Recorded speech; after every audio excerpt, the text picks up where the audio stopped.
My name is Lilly Morgan, and I am 30 years old. For a long time, I believed I was doing the right thing, even when my heart felt quiet and unsure. I lived in a small city near the river, worked as an assistant at a dental clinic, and smiled at people every day. From the outside, my life looked normal and stable. I had a husband, a clean apartment, and a routine that never changed. But inside me, something felt wrong from the very beginning. I married my husband, Ryan, not because I loved him deeply, but because I was afraid to be alone. Before Ryan, I had a painful breakup that left me feeling empty and weak. I cried every night, blamed myself, and believed no one would ever choose me again. When Ryan came into my life, he was kind, patient, and warm. He listened to me when I talked. He waited when I needed time. When he asked me to marry him after 1 year, I said yes quickly, not because my heart was ready, but because I was tired of pain and wanted safety. I told myself love could grow later. At first, married life felt calm. Ryan made breakfast every morning and kissed my cheek before work. He called me his angel and told his friends how lucky he was. I tried to feel the same happiness, but my heart stayed quiet. Every day, I acted like a good wife. I cooked dinner, cleaned the apartment, and laughed at his jokes. But at night, when he slept beside me, I stared at the ceiling and felt alone. I felt guilty because Ryan did nothing wrong. He loved me in a pure and honest way. The problem was me. I did not feel love, only respect and gratitude. Weeks turned into months, and months into a year. People around us asked when we would have a baby. Ryan smiled and said soon.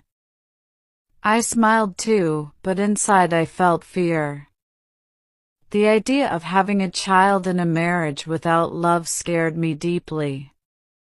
One evening, Ryan held my hand and said, "Lilly, I know you are quiet sometimes, but I believe in us.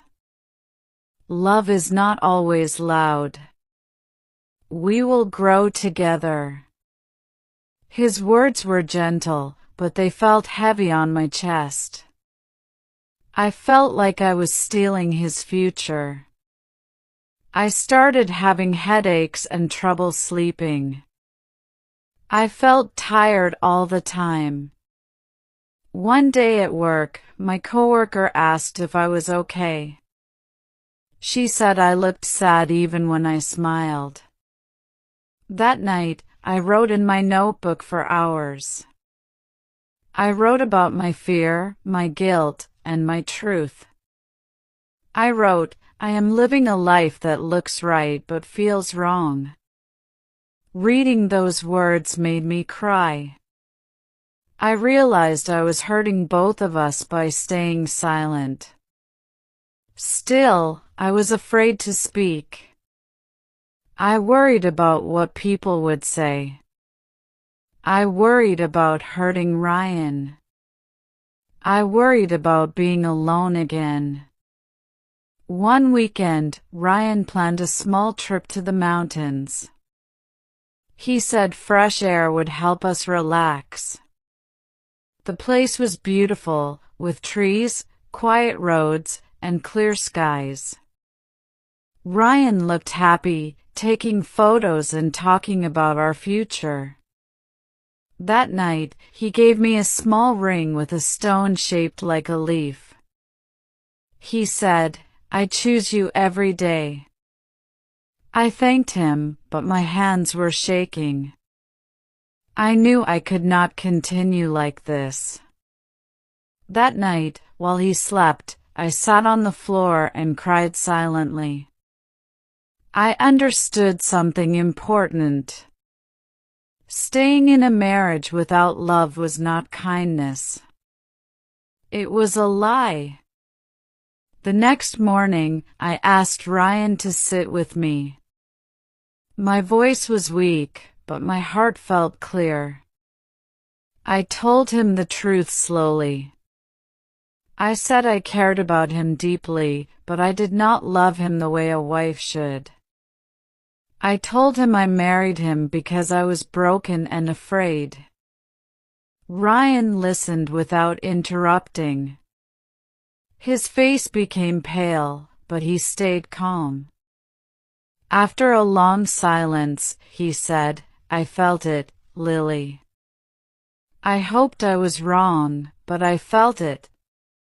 Tears ran down his face, and mine followed. He said he loved me, but he did not want to keep me if my heart was not there. We did not shout. We did not fight. We just sat there, two people facing a painful truth. After that trip, we decided to separate. I moved into a small studio apartment near my job. The first nights were very quiet. I cried often and felt lonely, but I also felt honest for the first time in years. I began going on long walks, listening to music, and learning how to sit with my own thoughts. I joined a small art class on weekends and started painting again, something I loved when I was younger. Slowly, I felt stronger. Ryan and I stopped talking after some time, but I wished him well. I hoped he would find someone who could love him fully. As for me, I learned a hard lesson. Love cannot be forced. Fear should never be the reason for marriage. Being alone is painful, but living without truth is worse. My story does not end with romance or easy happiness. It ends with honesty. And sometimes, honesty is the first real step toward a life that truly belongs to you.